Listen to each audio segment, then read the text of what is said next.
கூட்டணியில் சலசலப்பு ஏற்பட்டு பலவீனத்தை அது ஏற்படுத்திவிடக் கூடாது, அதன் மூலம் வலதுசாரிகளுக்கு ஒரு வாய்ப்பை வழங்கிவிடக் கூடாது என்பதில் கவனமாக இருக்கிறோம்.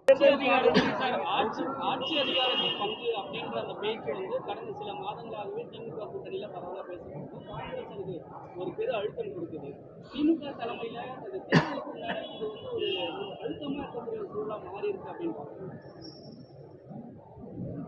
ஒவ்வொரு கட்சிக்கும் ஒரு நோக்கம் இருக்கிறது. அந்த நோக்கத்தின் அடிப்படையில் கோரிக்கைகளை வைப்பது இயல்பானதுதான். விடுதலை சிறுத்தைகள் கட்சி தேர்தல் அரசியலை அடியெடுத்து வைத்த காலத்தில் இருந்தே நாங்கள் முன்வைக்கிற முக்கியமான கோரிக்கைகளுள் இதுவும் ஒன்று. ஆட்சியிலும் பங்கு, அதிகாரத்திலும் பங்கு என்பது அதிகார பரவலாக்கத்தை வலியுறுத்தக்கூடிய ஒரு கோரிக்கை. 1999 இருந்து இதை நாங்கள் பேசி வருகிறோம். 2016 வாக்கில் தமிழகத்தில் கூட்டணி ஆட்சி என்கிற பெயரில் ஒரு கருத்தரங்கத்தையே நாங்கள் அனைத்து கட்சி தலைவர்களை அழைத்து நடத்தியிருக்கிறோம். ஆனால் இதனை சாத்தியப்படுத்துவதற்குரிய சூழல் தமிழகத்தில் கனிந்திருக்கிறதா என்றால் இன்னும் கனியவில்லை என்று நாங்கள் அனுபவபூர்வமாக உணர்ந்திருக்கிறோம். அதிலும் இந்த தேர்தல் நடைபெறவுள்ள சூழலில் வலதுசாரிகளின் கைகள் ஓங்கிவிடக் கூடாது என்பதில் நாங்கள் கவனமாக இருக்கிறோம். அதாவது இப்படிப்பட்ட கோரிக்கையை எழுப்புவதன் மூலம் கூட்டணியில் சலசலப்பு ஏற்பட்டு பலவீனத்தை அது ஏற்படுத்திவிடக் கூடாது, அதன் மூலம் வலதுசாரிகளுக்கு ஒரு வாய்ப்பை வழங்கிவிடக் கூடாது என்பதில் கவனமாக இருக்கிறோம். ஆகவே நாங்கள் இந்த தருணத்தில் இந்த கோரிக்கைக்கு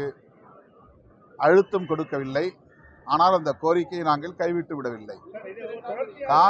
காங்கிரஸ் இப்படி ஒரு கோரிக்கையை வைக்கிறது என்று சொன்னால் காங்கிரசுக்கு அந்த உரிமை இருக்கிறது.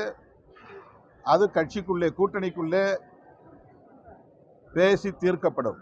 முதலமைச்சர் இது குறித்த விளக்கத்தை ஏற்கனவே தந்திருக்கிறார். தமிழ்நாட்டு அரசியல் சூழலுக்கு அது பொருந்தாது என்று சொல்லியிருக்கிறார்.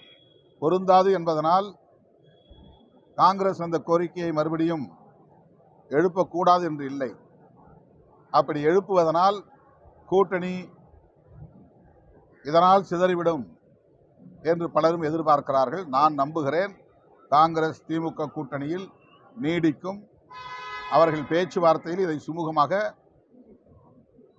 தீர்ப்பார்கள். முதலமைச்சரும் காங்கிரஸ் கட்சியை சார்ந்த முன்னணி பொறுப்பாளர்களும் உரிய நேரத்தில் பேச்சுவார்த்தை நடத்தி சுமூகமான தீர்வை காண்பார்கள் என்று நான் பெரிதும் நம்புகிறேன்.